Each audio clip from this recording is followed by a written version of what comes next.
अस्सलाम वालेकुम। आज मैं उठता हूँ पौने 9 बजे। आज हमारे घर एक इलेक्ट्रीशियन भाई ने आना होता है जो कि 10:30 बजे आ जाते हैं। उन्होंने हमारी सोलर की सारी वायरिंग करनी होती है। इन्वर्टर और डिबी हमारी ऑलरेडी जो इलेक्ट्रीशियन है वो लगा चुके होते हैं और अब बारी आती है सिर्फ वायरिंग की। मैं इनके साथ जाता हूँ सामान लेने और सामान लेकर वापस आ जाता हूँ। सामान के साथ काफ़ी ज़्यादा चीज़ें ये मंगवाते हैं, तार स्विच वगैरह। इतनी देर में अबूजी आ जाते हैं और अबूजी बैठकर मोबाइल यूज़ करते हैं और मैं इनके पास लाइट लेकर खड़ा हो जाता हूँ। अब तार लगाने की बारी आती है और ये तार की गुंजर खोलते हैं और तार सीधा वायरिंग की तरफ ले जाते हैं।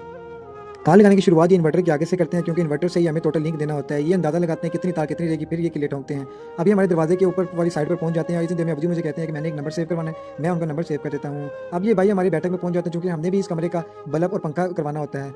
ये स्विच खोलते हैं और इनको पहले तो और मैं ये जो वज़ीर आज़म की तरफ से सोलर पैनल स्कीम का पढ़ रहा होता हूँ। अब जिस खोलते हैं और इनको समझ नहीं आ रही होती कि कौन सी तार किसमें लगानी है। ये बहुत ज़्यादा कंफ्यूज हो जाते हैं। अभी ये मेन सारे स्विच सही तरह चेक खोल करने के के तारों को बाद पहले ये चेक करते इन्वर्टर की हैं और फिर तरफ आते जाकर हैं और अपनी तार इन्वर्टर की लगाते डिप हैं। उठा इतनी कर देर में देखते हैं प्रिंटर क्या उठा ये कर सही देखते काम हैं। कर रहा है। फिर ये दोबारा स्विच की तरफ आते हैं और स्विच लगा कर देखते हैं। फाइनली इनको पता लग जाता है कौन सी तार किसमें लगानी है। अब बारी आती है हमारे सामने कमरे की। ये ड्रिल मशीन में हमारे कमरे के बाहर से सुराख करते हैं और सुराख अंदर की तरफ से करके तार वापस बाहर भिजवा देते हैं।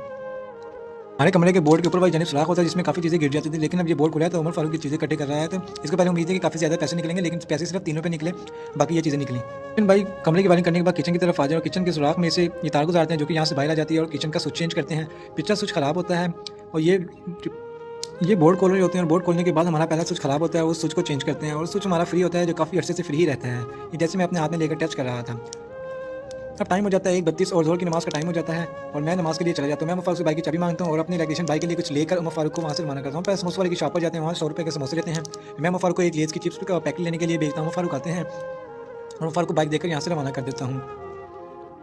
मैं सीधा मस्जिद जाता हूँ और ज़ोहर की नमाज़ मैं उस्मानिया मस्जिद में ही पढ़ता हूँ। नमाज़ फारिग होने के बाद मैं 2 सुपारियाँ लेता हूँ और अंकल से 30 रुपये की चीज़ लेकर 20 रुपये बकाया ले लेता हूँ। घर पहुँचकर ज़ैनब हसन को लेने का टाइम हो जाता है। उनको स्कूल लेने उमर फारूक से चाबी मंगवाता हूँ और उनको स्कूल लेने के लिए चला जाता हूँ। रास्ते में सड़क पर से होते हुए कुछ मोमेंट्स कैप्चर करता हूँ और फाइनली मैं उनके स्कूल के आगे पहुँच जाता हूँ। पर एक बूढ़े से अंकल खड़े होते हैं। मैं उनको कहता हूँ कि ज़ैनब हसन को लेना है और ज़ैनब फाइनली बाहर आ जाती है और उनके पीछे पीछे हसन भी बाहर आ जाते हैं। अब हसन मेरे पीछे अकेले बैठ जाते हैं और ज़ैनब अपनी कोई चीज़ लेने के लिए स्कूल के अंदर दोबारा चली जाती हैं और काफ़ी देर के बाद वो बाहर आती हैं और मैं उनको लेकर आ जाता हूँ। अब मैं घर पहुंचकर उनके बैग हवाले करता हूँ और उनको रवाना कर देता हूँ। अब आप लोग ये बैटरी देख रहे होंगे जिससे मैं और उमर अपनी नानी में के घर से बहुत मुश्किल से लेकर आते हैं और फिर मुझे गुस्सा भी आ रहा होता है। और यहाँ पर बिल्ला जी हमारे वाशरूम वाले इन्वर्टर के सामने वाले बोर्ड तक पहुँच चुके होते हैं खाना वगैरह खाकर। हम लोग एक होल्डर इसके ऊपर भी लगवा रहे होते हैं ताकि इन्वर्टर वगैरह को चेक करने के लिए हमें लाइट की ज़रूरत ना पड़े। इन्वर्टर होल्डर लग जाता है और वो चेक होल्डर की तार लगाते हैं। अब हम उससे बल्ब मंगवाते हैं। बल्ब पहले तो नीचे गिर जाता है लेकिन दूसरी तरफ लगा कर चलाते हैं तो बिल्कुल वो इस काम में कामयाब हो जाते हैं।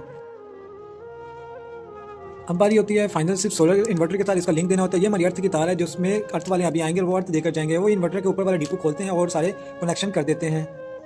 वो तार के लिए मुझसे पाइप मंगवाते हैं। मैं उनको पाइप देता हूँ और पाइप को अपने साइज़ के मुताबिक काट लेते हैं।